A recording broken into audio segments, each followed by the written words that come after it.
Como lo hemos mencionado, las siguientes consideraciones a tomar en cuenta son las relaciones trigonométricas de sus funciones, recordando ese famoso triángulo rectángulo para el cual nos servirá para obtener las siguientes identidades trigonométricas, aunque es un recordatorio nada más. Recordar que si este es el ángulo en el cual debemos de trabajar, respecto a él, el lado opuesto es el lado que está del otro lado, a ese se le conoce como lado opuesto. Al lado que está a la par del ángulo, justo a la par, es el lado adyacente, y el lado inclinado, que siempre es la hipotenusa. Esta referencia trigonométrica nos sirve para establecer las primeras funciones trigonométricas. Recordar que el seno del ángulo se define como el lado opuesto entre la hipotenusa. El coseno del ángulo se define como el lado adyacente entre la hipotenusa. La tangente del ángulo se define como el lado opuesto entre el lado adyacente. Asimismo, la cosecante no es más que el inverso, es decir, si seno es opuesto sobre hipotenusa, simplemente le damos vuelta, que es lo mismo decir 1 sobre seno. Entonces, como pueden observar, la cosecante es el inverso del seno, es decir, hipotenusa sobre opuesto, o 1 sobre seno. Asimismo, la secante es el inverso del coseno. A ella se le conoce como, si se intercambian los papeles, es hipotenusa sobre adyacente, es decir, 1 sobre coseno, y la cotangente es el inverso de la tangente, a la cual se le hace su inverso y se le conoce como la adyacente sobre la hipotenusa o 1 sobre la tangente. Estas son las primeras consideraciones que debemos de tener en cuenta. Las segundas consideraciones que vamos a tener en cuenta son justamente la relación trigonométrica que hay respecto al teorema de Pitágoras. Justamente debemos de tener un triángulo rectángulo parecido a este. En ese sentido, pues el lado adyacente le vamos a dar el nombre de la variable a, y el lado opuesto le vamos a dar el nombre de la variable b. El teorema de Pitágoras establece que el lado adyacente al cuadrado más el lado opuesto al cuadrado, y la raíz de todo eso es a cuadrado más b, es decir, la suma de los lados elevado al cuadrado es equivalente al lado inclinado. En ese sentido, vamos a establecer también las relaciones trigonométricas. Sabíamos que el seno, anteriormente dijimos que era el lado opuesto entre la hipotenusa, el lado opuesto entre hipotenusa. El coseno del ángulo se le conocía como el lado adyacente entre la hipotenusa, el lado adyacente entre la hipotenusa. La tangente se le conoce como el lado opuesto sobre el lado adyacente, el lado opuesto sobre el lado adyacente. La cosecante se le conoce como el inverso del seno, es decir, darle vuelta al seno, es decir, lo de abajo queda arriba y lo de arriba queda abajo, o simplemente 1 sobre seno, que nos va a quedar esta misma transformación. El coseno, su inverso es la secante, pues intercambian los papeles. Asimismo, la tangente es la cotangente es el inverso de la tangente, b sobre a. Esa sería la segunda consideración que debemos de tener en cuenta, establecer también esa relación, porque justamente funciones de carácter algebraica van a ser transformadas a identidades trigonométricas, y posteriormente vamos a volver a establecer un nuevo sistema de integración que va a ser mucho más fácil de integrar. La tercera consideración que debemos de tener en cuenta, y justamente vamos a poner las tablitas, no es nada más que las relaciones que hay entre las identidades trigonométricas, siendo estas algunas de las más importantes. Seno cuadrado más el coseno cuadrado es igual que 1, 1 más la tangente cuadrada es igual que la secante cuadrado del ángulo, 1 más la cotangente cuadrada de teta es igual a la cosecante cuadrado de teta, seno sobre coseno es tangente, coseno sobre seno es la cotangente. También esta relación, ¿verdad? Que la cosecante es equivalente a 1 sobre seno de teta, que la secante de teta es igual a 1 sobre el coseno de teta, y que la cotangente es el inverso de la tangente.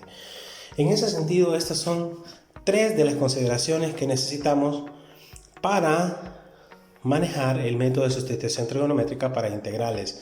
Finalmente, la cuarta, que no está aquí, porque son varias, es tener en consideración las identidades o formulitas de integración de las funciones trigonométricas, que también las vamos a poner en este tutorial.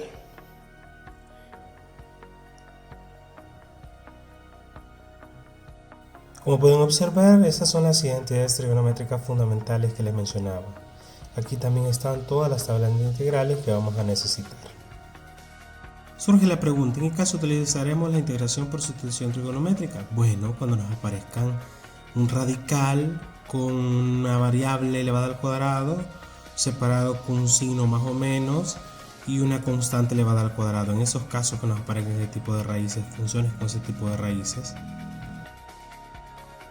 Nos presentan el siguiente ejercicio, el cual debemos de encontrar su antiderivada o integral, pero lo primero que observamos es que hay una función x de dx, raíz cuadrada de otro.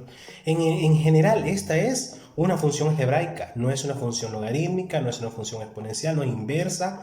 Por lo tanto, no podemos aplicar el método de integración por partes porque no son dos funciones diferentes. Todo esto es una función algebraica. Desde ese mismo momento se les encienden las alarmas. Luego me doy cuenta que hay un radical, hay una variable elevada al cuadrado y hay un número elevado al cuadrado, es decir, 5 al cuadrado es 25. Desde ese punto, yo ya sé que esta función se puede resolver a través del método de sustitución trigonométrica. En ese sentido, lo primero que tenemos que hacer es establecer las funciones y relaciones trigonométricas. ¿Cómo? Bueno, para cada ejercicio vamos a establecer un triángulo de Pitágoras conforme a las condiciones iniciales del problema. Nos atrevemos a diseñar un triángulo para nuestras condiciones. Siempre donde hay una raíz con una constante, un número y una variable elevada al cuadrado, eso realmente es, según las consideraciones iniciales, realmente esa es la hipotenusa, ¿no? Pero para poder generar la hipotenusa tenemos que tener un lado, escuche bien, un lado que siempre es la variable, pero no elevada al cuadrado, porque recuerde que el teorema de Pitágoras es cuando ya lo elevan al cuadrado, y el otro lado normalmente es el valor del número o constante, pero no elevado al cuadrado también, porque si lo eleva al cuadrado, entonces se pierde el sentido de la función y ya no sería el teorema de Pitágoras. Quiere decir que nuestra relación surge de las condiciones iniciales del problema. Como puede observar, el teorema de Pitágoras es la raíz cuadrada del primero al cuadrado más el segundo al cuadrado. En ese sentido, el segundo al cuadrado es 25. Entonces, es la relación que siempre va a estar generándose. Ese triángulo es característico de cada problema. ¿De acuerdo?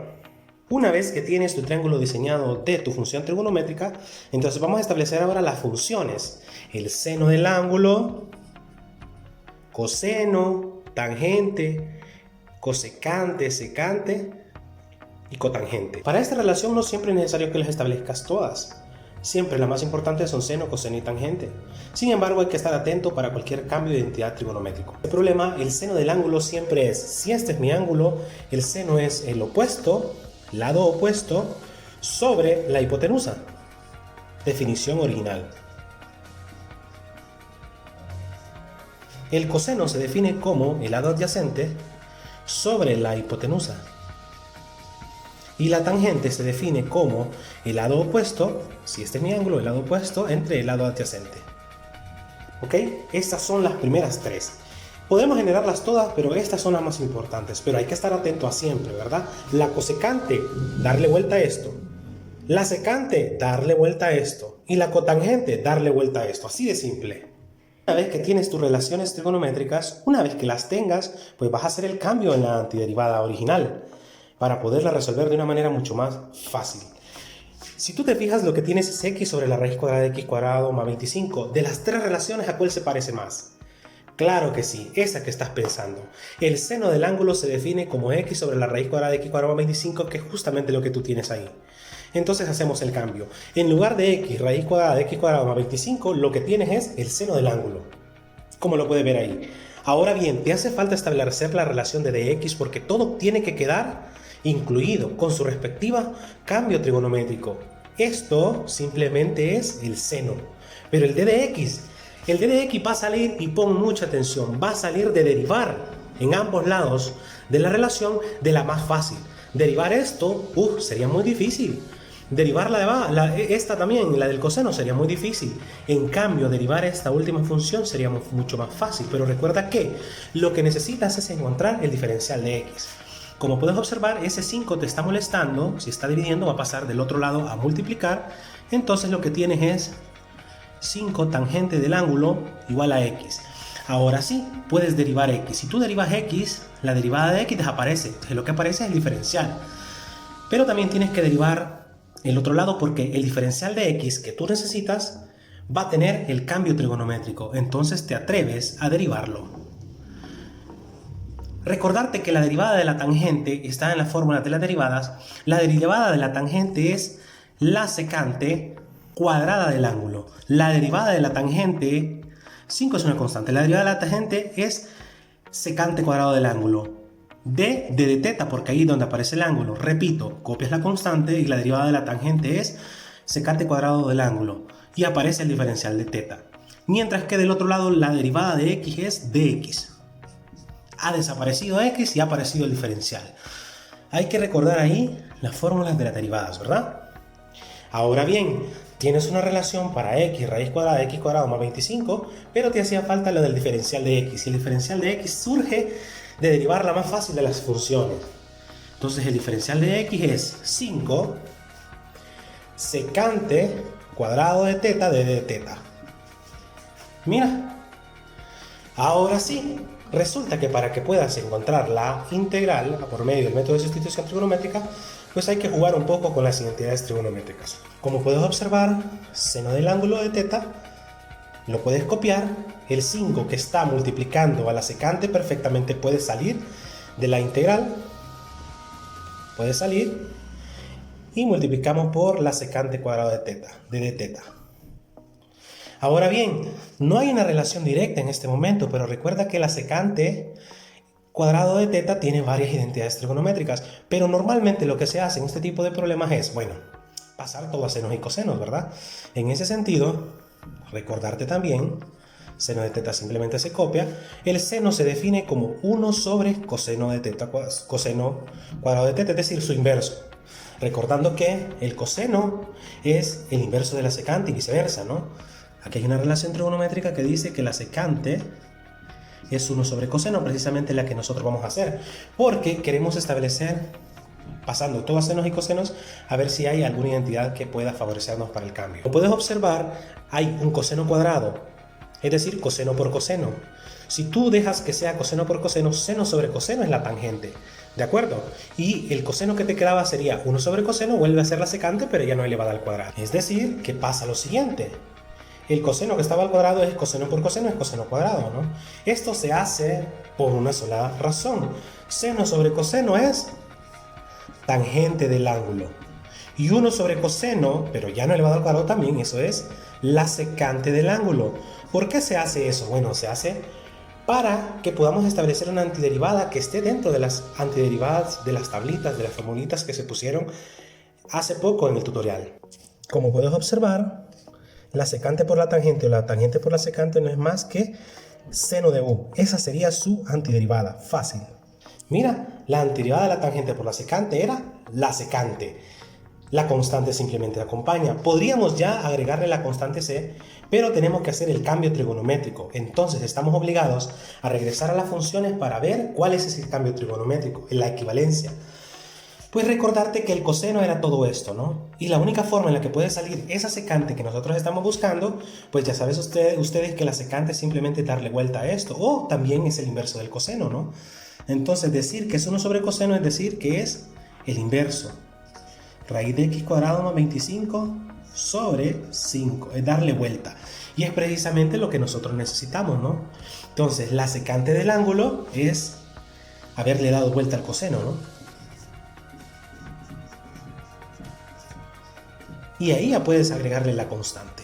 Finalmente, la integral de todo ese trabajo fácilmente es la siguiente. Mira.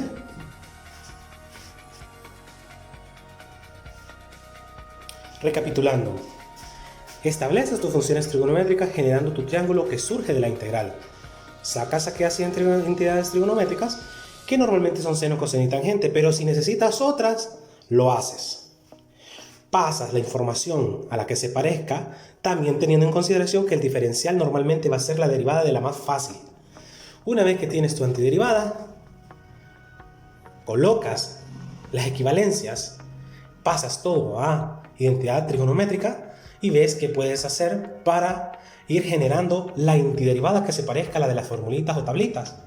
Finalmente, encuentras esa integral trigonométrica, pero no te olvides de hacer nuevamente el cambio, que es la equivalencia de la identidad, así como hemos llegado hasta el final. Espero que lo hayas comprendido, seguiremos con más problemas como este.